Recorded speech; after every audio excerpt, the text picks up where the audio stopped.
एक समय की बात है। पहाड़ों से घिरे एक छोटे से गांव में दो भाई रहते थे, रामू और शामू। दोनों बचपन से ही बहुत गरीब थे। उनके पिता लकड़ी काटने का काम करते थे, लेकिन अब बूढ़े हो चुके थे, इसलिए घर की जिम्मेदारी दोनों भाइयों के कंधों पर थी। रामू बड़ा भाई था, मेहनती, ईमानदार और शांत स्वभाव का। शामू छोटा था, चालाक, स्वार्थी और थोड़ा लालची। दोनों रोज सुबह सूरज निकलते ही अपने पुराने औजार लेकर पास के जंगल में पेड़ काटने निकलते थे। रामू हर काम में ईमानदारी बरतता था। वह जंगल से उतनी ही लकड़ी काटता जितनी जरूरत होती। वह कहता, शामू, पेड़ भी जीव हैं, जितना चाहिए उतना ही काटना चाहिए, बाकी प्रकृति का संतुलन बिगड़ जाएगा। पर शामू हंसकर कहता, भैया, तुम्हारी यही भलाई तुम्हें गरीब रखेगी। ज्यादा लकड़ी काटेंगे तो ज्यादा पैसा मिलेगा। रामू बस मुस्कुराता और अपने काम में लग जाता। एक दिन गांव के सेठ ने ऐलान किया कि जो भी सबसे ज्यादा लकड़ी लाएगा उसे 100 सोने के सिक्के इनाम में मिलेंगे। यह सुनकर शामू की आंखों में लालच चमक उठा। उसने सोचा, अगर मैं सारे पेड़ जल्दी जल्दी काट लूं तो इनाम मेरा होगा।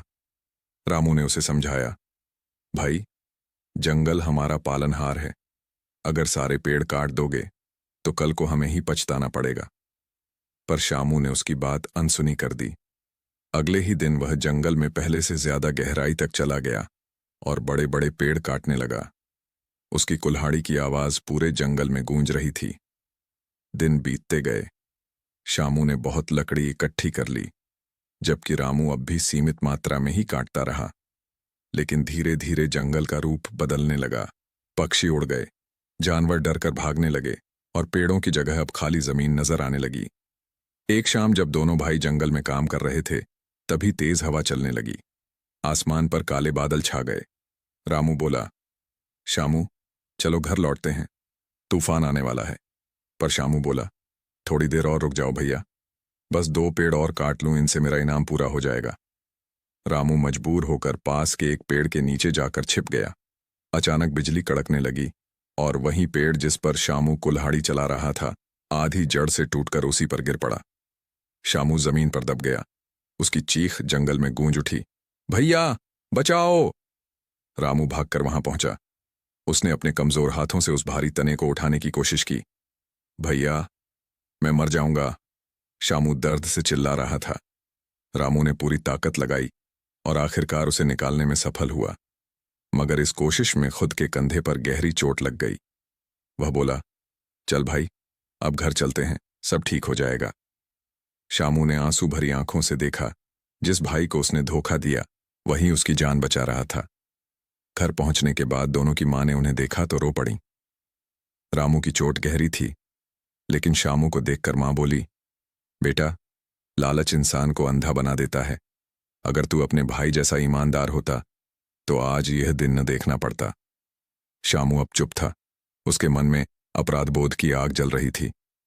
कुछ दिनों बाद जब रामू की हालत थोड़ी ठीक हुई, शामू ने उससे कहा, भैया, मैंने बहुत गलती की, मैं लालच में अंधा हो गया था।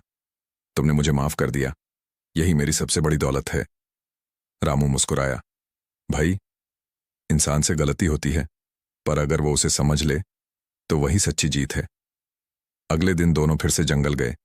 इस बार वे पेड़ काटने नहीं, पेड़ लगाने गए थे।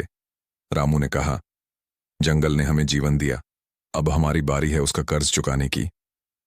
दोनों भाइयों ने कई दिन मेहनत की, पौधे लगाए और आसपास के लोगों को भी समझाया कि पेड़ बचाना ही सच्ची समृद्धि है। धीरे धीरे वह उजड़ा जंगल फिर से हरा भरा होने लगा और शामू, जो कभी लालच में अंधा था, अब सबसे आगे रहकर दूसरों को प्रकृति की रक्षा का संदेश देने लगा। कई सालों बाद जब सेठ ने फिर से जंगल में आया तो उसने देखा कि वही शामू अब बच्चों को पेड़ लगाने की शिक्षा दे रहा था।